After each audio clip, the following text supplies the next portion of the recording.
Do të flasim tani për ndërtimin e një xhamie në Matiçan, komuna e Prishtinës e ka ndërmend të rrëzojë këtë objekt fetar I cili është ngritur pa leje dhe në tokë të shtetit. Nuk brohë rasin.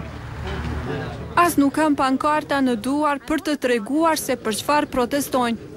Antarët e lëvizjes bashkohu kanë zgjedhur këtë mënyrë për të shprehur pakënaqësinë e tyre rreth një vendimi të komunës së Prishtinës rreth rënimit të xhamisë në Matiçan. Ata po konsiderojnë se autoritetet në kryeqytet kanë një qëllim pse po e ndërmarrin një hap të tillë.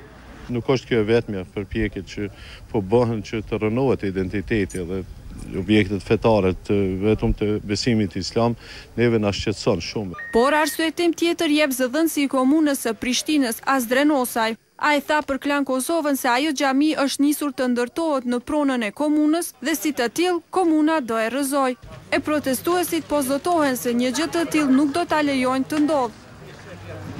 Xhamia e shejt është për neve çdo xhami ku të është, por ata nëse na prekin në vendet e shejta, na jemi gatshëm të bëjmë gjithçka për xhami. Ata thonë se do të bëjnë roje edhe natën duke qëndruar brenda xhamisë.